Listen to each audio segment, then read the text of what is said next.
We were that couple. The one everyone called perfect. 5 years together. 3 of them married. Rachel had this calmness about her. Subtle, but magnetic. Her smile wasn't showy. Her gaze was warm. Every move, measured, deliberate. When I was with her, the world felt simple. Understandable. Quiet. No yelling. No drama. No fear. In my mind, she was my anchor. The one thing I never questioned. We both worked, she in a real estate agency, me in a tech company. Our schedules were all over the place, but we always made time for dinner. We had our little rituals. Mondays were pasta and a TV show. Wednesdays, wine and board games. Fridays, no phones allowed. We didn't live in passion. We lived in peace, the kind people envy. Then came the first crack. It was a regular Tuesday evening. She came home a little later than usual. The meeting ran long, she said, slipping off her heels. All good? I looked up from my laptop. Yeah, just a tough client. Older guy. Wants everything, signs nothing. I nodded. Didn't ask more. Why would I? It sounded routine. But when she went to shower, I saw her phone on the table. The screen lit up. A message. Just a name, R. Text read. Your laugh is like a drug. I still hear it echoing. I froze. She said it was an elderly client. But this was someone hearing echoes. Someone high on her laugh. Rachel never talked like that, not even with me. When she came out of the shower, I was sitting on the couch, pretending to read.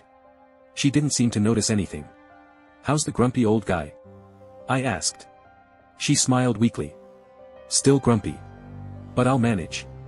I wanted to say, what about R? How's his addiction to your laugh? But I didn't.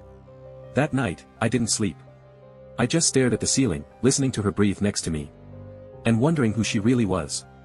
She seemed like the same person. But something felt borrowed. Not hers. The next few days, I played it cool. Smiled. Acted normal. So did she, almost too normal. A little sweeter. A bit more attentive. As if she was making up for something. Then I started noticing other things. A new perfume she never wore before. Red nail polish. She always stuck to nudes. Lingerie. New. Sexy. But not for me. When I reached for her, she turned away. Just tired. Long day. Again, I said nothing. Thought maybe it was just a phase. Stress. Burnout. But when someone starts changing at the core. That's not a phase. That's a mutation. By week 3, I stopped waiting. I installed a simple message mirroring app on her phone. It duplicated every message she sent, quietly forwarding them to a hidden email draft. At first, nothing. Chit-chat. Work. Her girlfriends. Then, him. R was Robbie. Advertising guy. A few years younger than me. More emojis. More slang. When are you going to tell him? You said you couldn't stand being around him anymore. I don't want to be just a fling in room 17. And her replies. Give me a little more time. It's complicated. I don't want to destroy everything all at once. I need him, for a roof over my head. Until we figure out what's next. I was the roof. It felt like ripping your own skin off, just to watch yourself bleed in the rain. I didn't cry.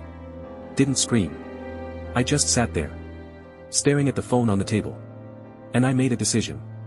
I knew. But I wouldn't say anything. Not yet. She needed to believe she'd won. That I was blind.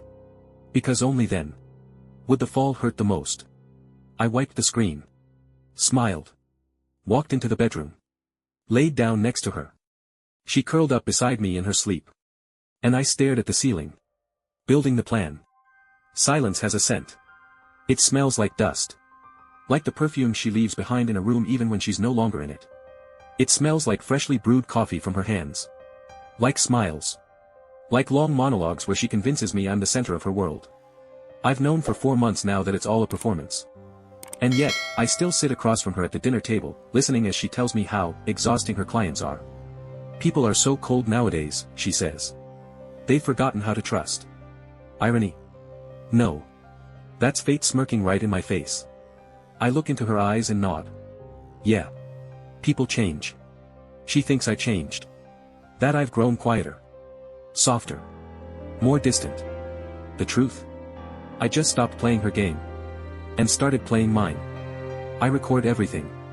Every move. Every word. I print out the chats. I download the footage from the cameras I installed in the apartment. I even wired her car with a tracker, legally, discreetly. I've become a ghost in my own marriage. But a ghost with a camera's eye. She doesn't see it. Because she's blinded by her own confidence. I'm such a good actress, he has no clue. No, Layla. I'm such a good listener, I let you finish the entire performance. In these 4 months, I've learned more about Robbie than he knows about himself. His accounts are public. His schedule is an open book. His girlfriend in Brooklyn has no idea he loves my wife too. I reached out to her from a fake account. Tossed out a few hooks. She hasn't responded, yet. But she's not the target. The target is the fire in her eyes when she sees the footage. I know their favorite spots. The cafe. The motel. Room 27. Time. Wednesdays. 5:30 to 7:10 p.m. Every week. I have at least 8 recordings. One includes audio. The mic picked up their whispers. My husband's such an idiot. I don't even have to try. It's probably guilt, he's been acting sweeter. It wasn't guilt. It was aiming. She started giving me gifts. Little surprises. A massage voucher. My favorite cognac. Even talks of a second Bali trip, just the two of us. The closer she got to the edge, the more affectionate she became. Like a snake hugging tighter before it crushes. I knew it couldn't go on forever. Then the decision came. I invited Robbie. Under the guise of a business proposal. Found his profile on LinkedIn. Sent a message. Hi Robert. Your marketing work is impressive. I've got a quick idea, interested? He replied 2 hours later. Wow, I'm flattered. Totally open to talk. I invited him to dinner. At my place. Told him it would be casual. A few friends. Light atmosphere. He agreed. He has no idea he's walking into the house of his lover's husband. Where she'll be. Where we'll all be. And the truth will play on the big screen. I checked the apartment. Prepared everything. Stapled the dossier. Set up the projector remote. Cameras, ready. Mic, live. Screenshots, backed up on the cloud, USB, and encrypted email to myself. No chance of anything going missing. She still doesn't know. This morning, she kissed my forehead and asked. Is something wrong? No, I said. Just thinking of how to surprise everyone at the dinner. She laughed. You've been weird lately. Yeah, I smiled. And I haven't even started. Today is Saturday. Dinner's on Wednesday. Time, 8 p.m. He'll sit across from her. I'll be in the middle. On the table, wine, bread, cheese, and the story of their lives. On the screen. Their truth. Raw. Uncut. Unavoidable. Inviting the man who's been sleeping with your wife into your own home. It's either pure insanity. Or the most calculated move in the history of quiet, domestic warfare. I chose the latter. Robbie was easy to reach. The type who throws around words like energy, mutual support, sacred space. When I pitched the idea of meeting casually, just to bounce off a concept for future collaboration. He replied within an hour. Sounds dope, man. Totally down for some wine and creative brainstorming, smiley face. He didn't even vet me. Didn't ask how I knew him. His ego made him blind. A perfect match for Layla. I picked Wednesday. Their day. The day she usually met him after dinner. This time, he'd be coming to our place. I started preparing early. Tuesday. I bought a new tablecloth, white, linen, elegant. Set everything up like a showcase. Porcelain plates. Long-stemmed crystal glasses. Red wine, aged, dry. The same bottle Layla gave me 2 years ago for my birthday. Symbolic. I invited 2 real friends. They don't know the details, but they trust me enough to go along with the plan. I simply told them. Just be there. I'll take care of the rest. I set up the projector. Checked the audio. Slipped the flash drive into my blazer pocket. Backup, already uploaded to the cloud, with a scheduled Facebook post set to go live at 10 p.m. He'll get it all. The wine. The dinner. The truth. Wednesday. The morning feels normal. Layla's brewing coffee. I'm scrolling the news. Nervous, she asks. A little, I say. It's not every day you invite new people into your home. She smiles. Kisses my cheek. You've become so open lately. I love that about you. You love it because you think you've won. But you're barefoot on a minefield, sweetheart. 6:50 p.m. I'm dressed, dark shirt, wristwatch, wedding ring on my finger. The apartment is spotless. The table's set. Layla is in the bathroom, doing her makeup. Humming. She's happy. And that's the final touch. 7:15 p.m. My friends arrive first. We greet, laugh, sip some wine. I catch her glancing at me with pride. As if saying, my husband, he's the life of the party. 7:45 p.m. The doorbell rings. I open it. Robbie. The same one from the photos. The messages. The footage. White dress shirt. Actor's smile. A bottle of expensive wine in his hand. Hey, man. Thanks for having me. Come in, I say. We've been waiting. He walks in. And that's when she sees him. 1 second. 2. 3. Her smile falters. Eyes widen. But she holds it together. Robbie, she says. Wow, small world. You two know each other? I ask, playing the puzzled host. Oh yeah, of course. I sold him a place, he was a client. We crossed paths a few times. Yeah, I was looking for a place last year, he jumps in. She's great. Help me find a short-term rental. She's good at what she does, I say. And clench my fists in my pockets until I nearly tear the fabric. We sit at the table. The performance begins. Everyone's laughing. Eating. Toasts. Robbie shares stories. She giggles. Tops off his wine. Every so often. Their eyes meet. Brief. But enough. I laugh with them. Play my role. I lean toward Robbie. So, you seeing anyone right now? He pauses. Glances at Layla. There was someone, recently. But nothing serious. Just a light connection. I nod. Sometimes light becomes explosive. He laughs. Totally. If you don't control it, it can blow up. Oh, it will. It absolutely will. 10 p.m. I wait 1 more minute. I look at her. She's tense now. But still holding on. I glance at him. Relaxed. 2 glasses in.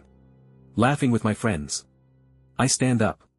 Friends, I'd love to share something. Just a short video. Part of a conversation I've been working on. Think you'll find it interesting. They quiet down.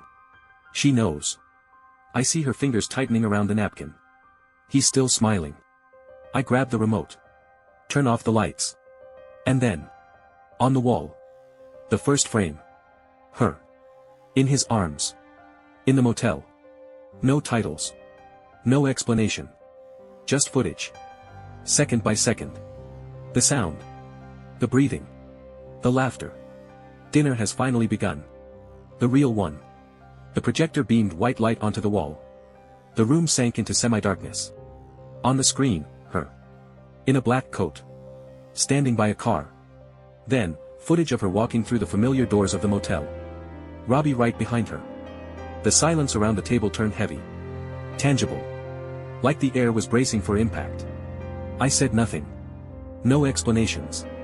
Just hit next. The next video, inside the room. Hidden camera. Black and white.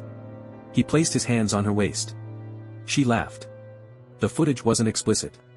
But intimate enough to shatter any hope of, it's not what it looks like. Robbie froze. Eyes wide. Hand trembling around his wine glass. Layla sat motionless. Paralyzed. Not even blinking. I saw her crushing the napkin in her fist. Knuckles pale. I kept going. Screenshots from their messages. He thinks I'm in meetings. It feels so good when I'm not with him. I hate it when he touches me after I've been with you. And then. Her voice. A recording.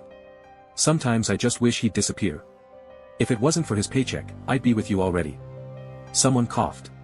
One of my friends, David, slowly set down his fork. The girl next to him covered her face with her hand. No one spoke. I turned off the projector. Darkness returned.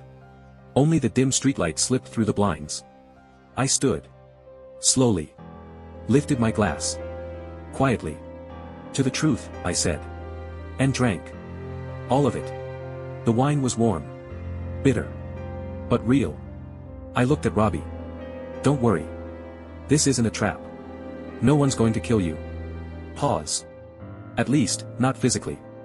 He swallowed. Tried to speak. But his voice wouldn't come. Then I turned to Layla. As for you. I paused. Looked into her eyes. I'm not going to say, I trusted you. Because I still can't believe you were capable of this. This, she whispered. This isn't what cheating looks like. I cut her off. I thought cheating wasn't about a position in bed. It was about a choice. And you made yours.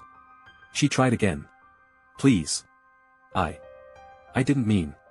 No, I raised my hand. Don't. Words are what you've been lying with for 4 months. Now, let silence speak. I turned to the guests. Sorry for the unusual format tonight. You're free to leave whenever you want. I have nothing more to say. Then back to Layla. I didn't kick you out earlier, because I wanted you to reach this point on your own. This moment, where your lies aren't just exposed to me, but to everyone. You planned all this, she whispered. Yes. And you helped.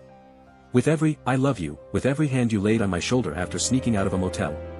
Her voice cracked. You are nothing. Now. Just, nothing. I took off my wedding ring. Placed it on the table. Next to it, the flash drive. In case you forget who you are. It's all on there. I left. Didn't slam the door. Didn't say another word. Just grabbed my jacket. My wallet. My keys. And walked out. Forever. I never went back to that apartment after that night. Not because I couldn't. But because there was no point. It meant nothing now. She meant nothing. And everything inside those walls, meant even less. I had my things picked up days later. Through a service. The wedding ring stayed where I left it. Right there on the table. Next to the flash drive. Next to her. We never spoke again. No texts. No calls. Not a single glance since. The last thing I heard about Layla came in a passing comment from an old friend. She lost her job. No one wants to work with someone who burned in public. I didn't ask for details. Didn't look her up. Didn't check her socials. Because I don't care. Not even a little. Purely. Fully. Completely. My life now is like a glass of water without any sediment. Clear. Simple. Tasteless. And that's the best thing I've had in years. I wake up alone. No voice whispering, "Good morning, baby." And that's a good thing. Because that voice was fake. Silence is better. I make my own coffee now. Black. No sugar. And I don't ask, "Milk for you?" Because everything now is for me. Finally. I'm not chasing new faces. Not swiping through dating apps. I don't crave fresh starts. I don't want anything. Just to breathe. Without a shadow on my back. I read more. Listen to music. Go to work. And I stay silent. Not because I have nothing to say. But because everything's already been said. The last conversation I ever needed played on the wall of my own apartment. And it was complete. Sometimes friends ask. Don't you regret it? Does it still hurt? I smile. No. Not at all. Because real pain comes from uncertainty. But when the truth is crystal clear. All that's left is vacuum. Cold. Comforting. Like ice on your skin on a hot day. Layla, to me, is not a wound. Not a memory. Not a trauma. She's just a name with no sound. A file that's been deleted. Not in the trash. Just, gone. I don't avoid mirrors anymore. Because I don't see someone broken. I see a man who survived. No screaming. No public collapse. No songs about healing. Just survival. And he's still standing. And that is the victory.